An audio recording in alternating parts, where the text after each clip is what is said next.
Você estava falando dessa questão, né, dessa relação do fato para fato. Imediatamente eu comecei a pensar na parte da conscienciometria, das consciências que a gente convive. Por quê? Porque o que a gente vê, né, que está diante dos nossos olhos, muitas vezes são os fatos.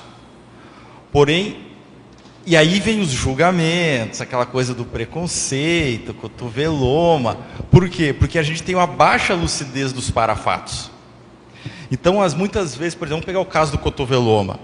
Cotoveloma, você não tem lucidez da para-história daquela consciência. É verdade. A gente não tem lucidez, muitas vezes, das companhias extrafísicas, das cláusulas da proex daquela pessoa. Mas a gente está vendo o fato, que pode ser, às vezes, agradável, desagradável, incômodo para a gente, mas a gente não tem essa cosmovisão. Então, eu acho que além do parapsiquismo, que você falou, que ele é importante para essa leitura do parafato, eu acho que entra essa questão da autolucidez, autoconsciência, da multiexistencialidade, da multidimensionalidade, ou seja, do paradigma consciencial. Então, quando a gente olhar para uma consim, a gente ter essa consciência, essa lucidez, que ele tem uma consciência, e não só uma consim ali, que tem um período de vida intrafísica, entende? Eu acho que é um aspecto interessante para a gente considerar. Isso que você está falando tem a ver, assim, da questão, assim, da meritocracia, às vezes, né? Tipo assim, por que a pessoa, às vezes, está naquela condição? Aí você olha os fatos, só se vê, não tem sentido, né? Às vezes é por aí, né? E às vezes o contrário. Às vezes o contrário, quando os fatos são muito desfavoráveis para aquela consciência. A gente também... E você não entende, né? Não aparentemente. Entende. Os fatos, né, o que você vê não justificaria, né? Vamos dizer assim. Interessante.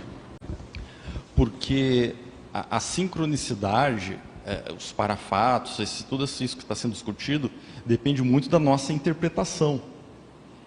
E aí entra o ego, os desejos, o psicossoma, a emoção. Então, muitas vezes, essas distorções fazem com que a gente interprete a causa de algo que às vezes a gente quer que seja, e não que realmente é.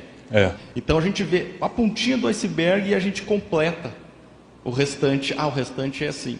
Então, por exemplo, assim, né, só para dar um exemplo bem básico, e às vezes eu vejo muito no consultório isso também. A pessoa, ela está, por exemplo, apaixonada. E aí, por alguém. Aí acontece lá uma sincronicidadezinha e a pessoa já, isso é um sinal que essa pessoa é alma gêmea. E isso não tem nada a ver.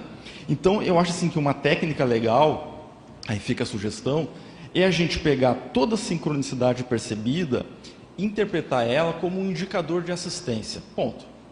Ou seja, o foco na atitude. Seja um tipo de assistência ou seja o outro.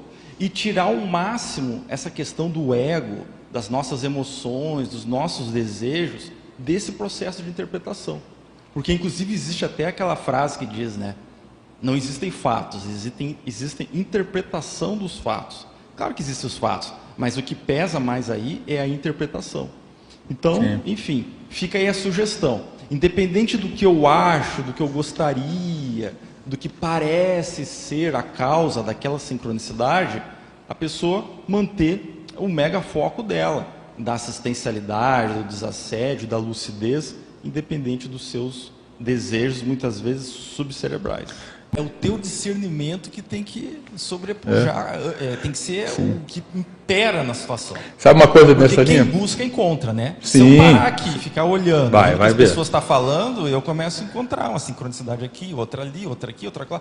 Tá, mas qual é o valor, o significado, o impacto evolutivo disso? Também tem que ver isso. A qualificação dessas sincronicidades que a pessoa está... Porque também entra a superstição, mistificação. Eu senti um vento frio aqui, é o amparador que está aqui, pessoal, é um amparador. E às vezes não, era a janela que alguém abriu ali, entrou uma corrente de ar. Então, às vezes a pessoa ela quer afirmar alguma coisa, ela quer confirmar, né, o viés de confirmação das crenças e tal. Então, acho que isso aí é um contraponto. É verdade, é legal. Mabel, assim, Júlio. Vem muita inspiração de neo-ideias, aí entrando na questão da escrita, que de vez em quando interessa. A gente gosta de falar de vez em quando. Assim, vem muita inspiração de amparador para escrita, porque daí, poxa, para tu produzir o esclarecimento. Inclusive, filósofos, mas não tantos filósofos, mas os poetas, eles têm muito essa característica. Então o cara está aqui, aí ele vê uma poltrona azul, aí o Marx fala uma palavra, o cara faz uma associação de ideias e tal, e já sai um texto. Então, essa abertura abertura consciencial que o Eduardo falou, eu acho que é um atributo bem legal essa tua experiência, achei top. Eu acho que isso aí é o top da experiência de tu tirar partido daquilo que acontece. Então, não me interessa a causa daquele fenômeno que eu vi. O que interessa é o que eu vou fazer dessa percepção que eu estou tendo. E ela transformou lá a solução para ela.